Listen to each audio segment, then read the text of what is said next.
Welcome back to First Take. In the East, Jason Tatum had his first triple-double of the season in a strong performance by the Celtics against the Miami Heat last night. Tatum finished with 25, 18, and 11, while Jaylen Brown added in a cool 43 points of his own. In total, the C's dropped 147 points on Miami. On Wednesday, Jason Tatum and Jaylen Brown became the third Celtics duo with a 40-point game and a 25-point triple-double in franchise history, joining Kevin McHale and Larry Bird in 1985, Don Nelson and John Havlicek in 1970. My goodness, they continue to make history. So now the question is Boston the clear team to beat in the Eastern Conference? What do you think, Stephen A? I believe so. When you think about Jaylen Brown, who is playing like an MVP, we need to keep saying that. It's not just Shea, it's not just Wemby, it's not just Luka, it's Jaylen Brown. He is playing like an MVP. Dropped 43 last night, had 20 in the first quarter. The brother's special. Ain't no question about it. And he plays on both ends because he defends as well as scores. You've got that going on. You got a guy at Jason Tatum. They're like 10-2 since he's been back. This guy is shooting, still struggling to find his shot. Just got back, but still won Eastern Conference Player of the Week. I mean, I'm just looking at that. I'm looking at a team, Wendy, that, you know, they've struggled. We expected coming into the season that they were going to struggle, particularly with rebounding. Porzingis is gone. Horford is gone. They're like, percentage-wise, they're like the third leading rebounding team in the NBA. All right? They're best in the last 17 years. This is what the Boston Celtics are doing. You got a cat in Peyton Pritchard that comes off the bench and gives it to you. You got Derek White who can ball, okay? And you know he's experienced and he's a reliable commodity for them.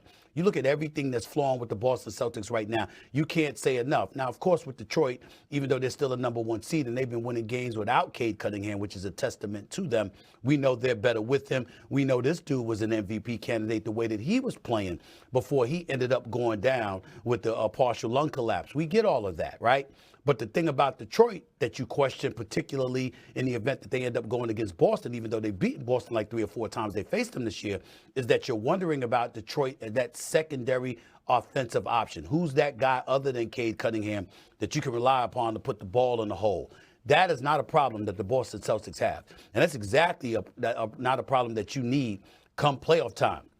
One guy scoring for you rarely does it for you. You usually need 2 dudes. And Detroit doesn't definitively have that person, but Boston does. And so as a result of that, you have to look at Boston, and then you're thinking about, okay, a first-round team, sure, they should win the first round, considering that they're a 2 seed, they'd go against a 7th.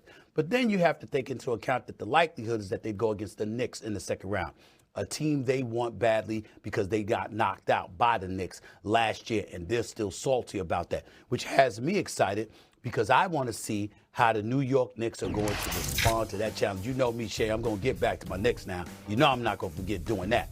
I want to see how they respond to that challenge that Boston is absolutely positively going to pose. But at this particular moment in time, I don't think there's any question. When we look at the Eastern Conference, when we scour it, especially over the last few weeks, Boston looks like the most formidable team in the Eastern Conference because of Jason Tatum's ascension, putting forth a triple-double last night, doing what he's done, and the supplementary parts around these two guys seems to have gelled a hell of a lot quicker than any of us had ever anticipated. They are the team to beat in the Eastern Conference. I think everybody knows that. All right, right now in the NBA, we have 3 teams that are very serious about their business. You have San Antonio, you have Oklahoma City, and you have Boston. The Lakers are sitting right there on the edge. Check with me in 12 hours because we got a big game tonight with the Lakers, okay? That's right. That's right. The Celtics have separated themselves. Coming out of the All-Star break, Shea, I could look at these 4 teams in the East, and I could spend a long time talking about why each of them would or wouldn't win the East. And I actually thought we are headed for really interesting down the stretch of the regular season. And we're really interesting to see who's going to be able to win 12 games. And we obviously still have to play it out, but right now the Celtics are a cut above everybody. If you look at what's happened over the last 4 to 6 weeks with Tatum coming back, and I just want to point out as a quick aside, do you guys realize he's averaging 21 and 10? 21 and 10. he's playing on 1.5 legs. I mean, everybody. I mean, even Bam Adebayo last night, who's known him since he was 12 years old, he was saying, "I love the way he's playing. I'm really happy for him, but you can tell he's still getting in shape." And he had 18 rebounds last night or whatever he had. Okay, so he's averaging 21 in 10. But what we've seen happen over the last month is that the Celtics have announced to everybody that they are the team to be reckoned with. Now, Detroit, I actually have been very impressed with, because when Cade Cunningham went down, I was like, man, I am not sure what this team is going to do. And instead, they have raised their level. They have raised their defense. And Stephen A., you say they don't have a second score. I think you're right. They don't have a proven second score, but Jalen Duren is having a best run of his career, putting up 30 points. He's going to win Most Improved Player. That's great. Then I look at the Knicks and the Cavs. I see the Cavs can't defend. I see the Knicks are all over the place. I don't know what I'm going to get from them one night to the next. They haven't beat a quality team in weeks.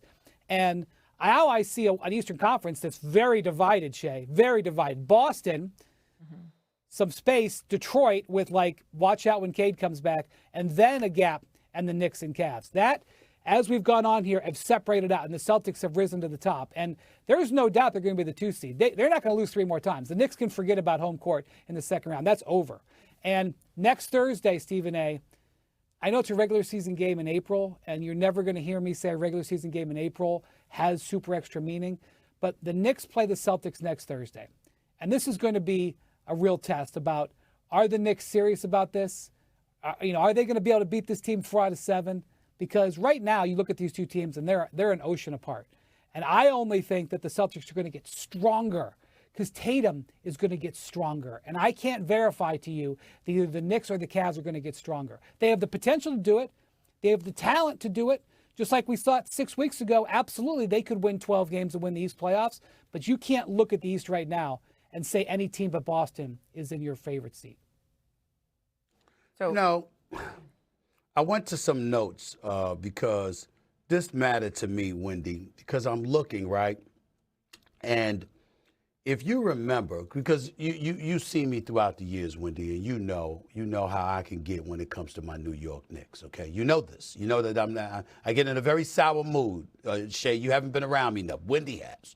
You say they know how sour I get, okay? The only thing that's worse is when the Yankees are struggling with Shea, because Tim Kirkjian, all right, Jeff Passan, Buster O'Neil, they and Jessica Mendoza, let's not forget that. They literally come on First Take just to laugh at me, to give me bad news about my Yankees. It's what they do, okay? It's what they do. And it drives me nuts, okay?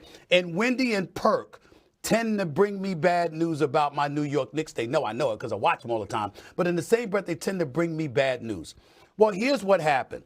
One time I pulled over on the New Jersey Turnpike because I almost cried at the rest stop because, damn it, the ping pong balls came in.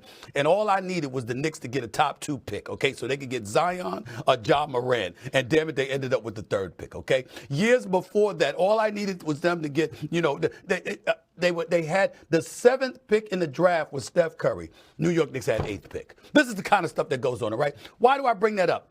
Because Jalen Duren, for the Detroit Pistons, was drafted in 2022, 13th overall. The New York Knicks had the 11th pick, and I'm begging them to take him, and they pass. And sure enough, they get this guy, I don't even know where the hell he is now, okay? But Jalen Duren's balling, okay? See, this is the kind of stuff that hurts my heart because the opportunities are there, and it just misses. It's like the good Lord is just torturing us, okay? It's right there, just teasing us and stuff. It's like a tiger that was starving, and you put pounds of steak in front of him, but he can't reach it. That's a New York Knicks fan, all right? That's what we go through. So I say all of that to say, I'm looking at Boston right now. And Jason Tatum, by the way, is making you love and respect him even more than you did before. Because as good as he was, a 27-point-per-game scorer, a first-team All-NBA player, let's keep it a buck, Wendy, he hasn't been appreciated. Not nearly as done. When he goes and plays in the Olympics and he gets benched for both games against Serbia, and you got the coach coming up to you beforehand and telling you, I don't know if I'm going to find minutes for you in a 40. I know you and I disagreed about that because Olympic competition is different than the NBA, and I get that part. But you remember what I was going off about. It wasn't even that he didn't play. It's that you walked up to him before the game and said, I don't know if I'm going to be able to find any time for you in a 40-minute contest, and the brother, an all-NBA player that just won a championship, okay? We forget. Jason Tatum, we look at him, and we're thinking about a scorer. You brought up what other stuff that he's doing. How about his passing last night? How about the fact that over 3 games, he's got like 83 points over the last 3 games, like 83 points, like 48 rebounds, like 34 assists. That's what he has over the last 3 games. On 1.5 legs, he's showing you he is a basketball player, not just a scorer. So these kind of things happening now. Now, this is a guy that came on First Take, Wendy. And I basically said to him, you don't need to come back. Take your time, man. Don't rush back. Just stay the whole season off. You know, just come, because I'm thinking about my Knicks, and we got a chance because he's got this damn Achilles tear. And this brother comes back 200-plus days earlier than somebody like Kevin Durant and others have come back from an Achilles tear. And on 1.5 legs, he's doing this. You just can't make it up. It's like the Knicks. I'm going to stop saying there's a black cat running around the Cowboys franchise if this keeps up and say it's one running around the Knicks franchise too, because I can't catch a break. I just can't. Shay, I'm about to choose violence. You ready for this, Shay? Okay, Wendy. It's Thursday. Stephen A., you know that the Knicks actually had Jalen Duren's rights for a few minutes. They were a pass-through. Yes, they did. They passed through from Charlotte to Detroit. Yes. And they got some draft picks, Shay, that they used to trade for Mikal Bridges. And it all comes full circle. He's going to leave. And it all comes full circle. To go back to Jason Tatum really quick, it's his second career game, not just this year, second career game with 25 points, 15 boards, and 10 dimes, what he did last night, with Jaylen Brown playing and him just coming off an Achilles tear. Okay, let's point that out. Wendy, we'll see you a little bit later. We're going to turn to the NFL now because